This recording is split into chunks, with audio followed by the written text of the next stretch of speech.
Aujourd'hui, plusieurs sons de cloche au sein de cette fédération camerounaise de volleyball. Daniel Fils-Ndjek, vous qui suivez cette actualité du côté de Yaoundé, dans les dessous de cette bataille pour le contrôle de la fédération camerounaise de volleyball, qui tire les ficelles dans l'ombre?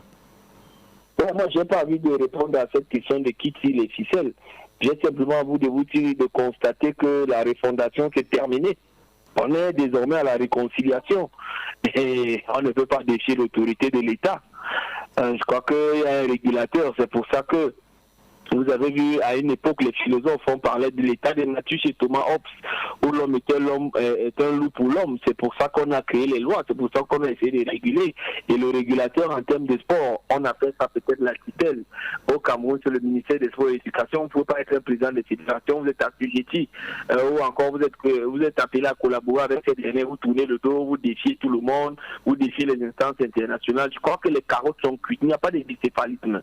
Aujourd'hui, c'est lui qui doit parler au nom du volleyball au Cameroun, c'est M. Bello Boudane. Il a donné une conférence de presse dans un hôtel de la place, il n'a pas dit l'hôtel des députés ce matin, parce qu'il est arrivé exactement au Cameroun lorsqu'il était 5h20 via un vol Royal Air Maroc en provenance de Rabat, où il a eu des échanges avec la présidente de la KVD, où il a eu les échanges avec les instances internationales.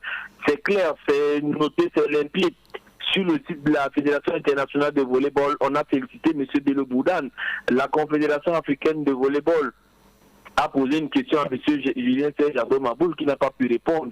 Est-ce que les commissaires du gouvernement ont assisté à ce déjeuner de presse et de copains et copines que vous avez organisé du côté de l'hôtel Hilton? Je ne sais pas s'il a répondu à cette question. Et vous avez vu la batterie de correspondance. Daniel Fils-Ndjek, on ne peut pas parler de déjeuner du prince quand il y avait des membres reconnus de la FECAVOLE dans la salle.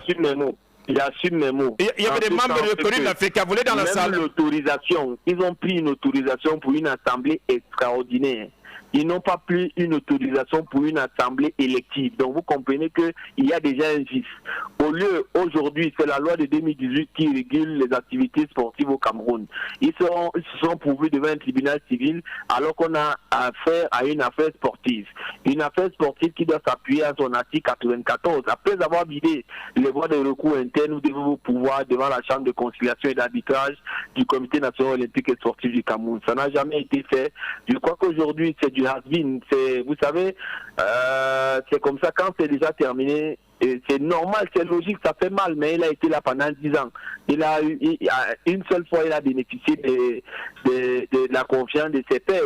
Il a bénéficié de la tutelle qu'il a prorogée, qu'il ne connaît plus aujourd'hui. Le comité olympique et national olympique a reconnu à son sein, il est vice-président désormais, M. Bello Boudane. Le ministère des Sports a reconnu M. Bello Boudane. Les instances internationales, c'est pas moi qui parle, les faits sont là. Vous êtes un reporter futé.